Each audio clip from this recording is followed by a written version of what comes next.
Hi, I'm Jenni Noyes and this is my first video blog post. It's 2016, January 2016, and I'm very much in the New Year's vibe. So I'm coming up to 2 weeks of no smoking, coming up to 2 weeks of no drinking, no meat, no dairy. So lots of big changes for me. And this is a really good time to talk about one of my key values that I've discovered, which is self-care. So over the coming weeks, I'm going to talk about 6 of my values. And I've called them artistic values because it's only since being an artist that I've actually started looking at my values and what's important to me as a conscious creator.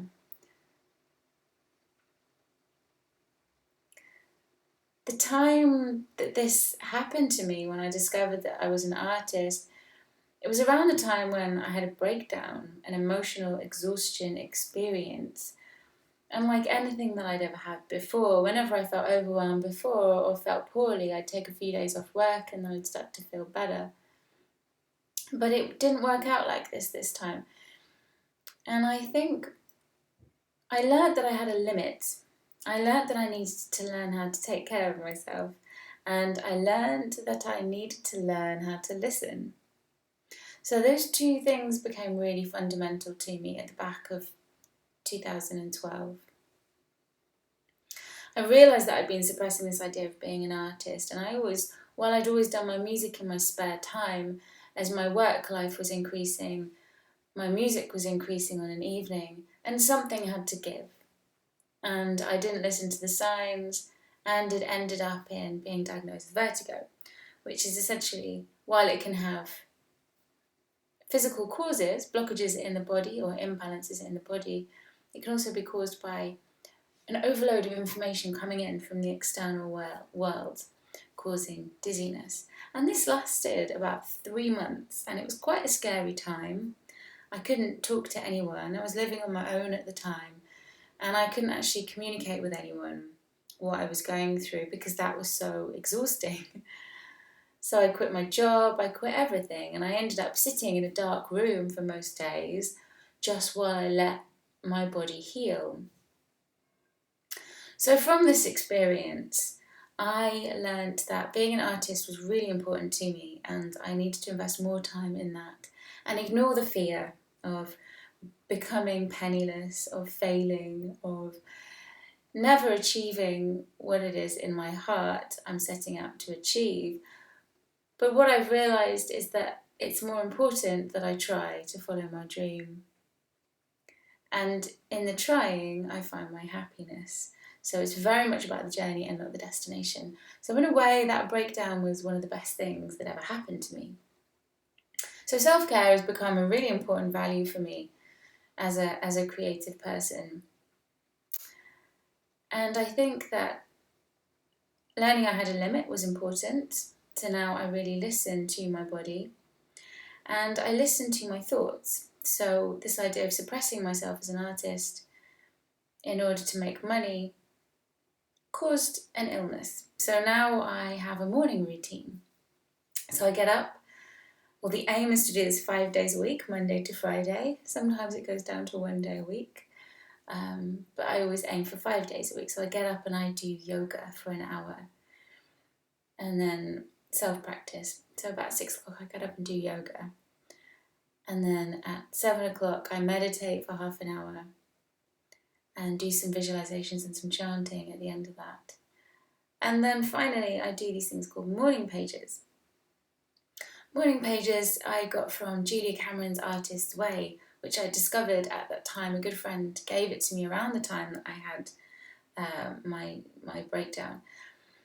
And at the beginning of the book, it started talking about these pages, which is where you literally just stream your subconscious for 3 sides of A4. You write out pretty much whatever's going on in your mind. You don't even have to complete a sentence. And it's like a brain dump onto a page. So the yoga is about being quiet and stretching my body and moving the blockages around. And thoughts do come into my head, as they do when I'm meditating, and trying to find that space in my thoughts. The morning pages is an opportunity to actually follow those thoughts and dump them onto the page. And as Julia Cameron says in her book, about a page and a half in, you do tend to have some pretty keen insights occur. Since I've been doing these pages, I've really gone through a lot of stuff, stuff that I have been pushing down.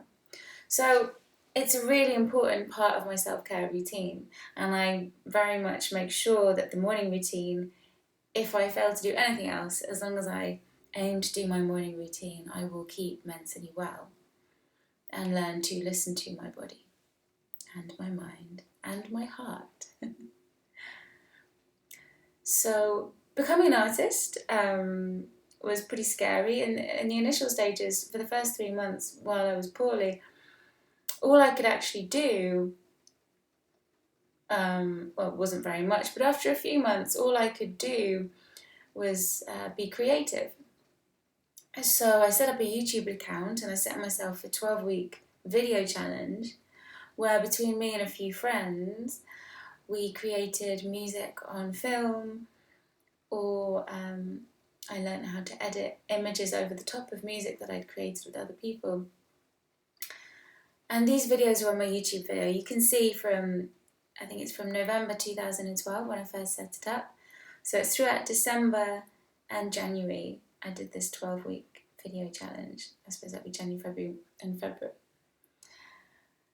And it's quite interesting watching these videos because you can't actually see that I'm poorly, apart from perhaps the moments when I'm walking through nature and I'm really very still and very quiet and taking the moments to reflect on how I'm feeling and how I'm doing. So yes, YouTube was an interesting start to it. And after that, I set my time into creating my album.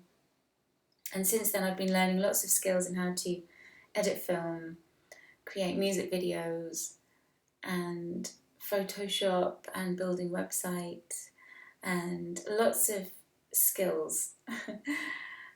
And yeah, so the morning routine, YouTube, and also I think a really important part of the self-care experience has really been that there's quite a lot of masculine energy in our society, I think, and it's very goal orientated, making sure you achieve, and that's often how we define who we are, is matching ourselves to our achievements, looking at ourselves through our achievements. And I think that having explored more this kind of quiet internal voice, there's a really important role to play of the feminine here. I think we all have masculine and feminine inners, and we're not just goal-orientated human, as they like to say, doings. We're human beings. And I think that listening to the feminine is really important. I've been exploring this quite a lot over the last few years, and I set up a women's group where a group of 9 women come together once a month, and we follow the cycles of the moon. So it's kind of a nod to the natural and our natural cycles and our harmony with nature as humans. We are natural beings.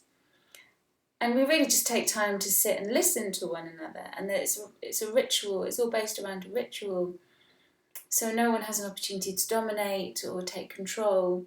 It's a very gentle process of speaking and listening.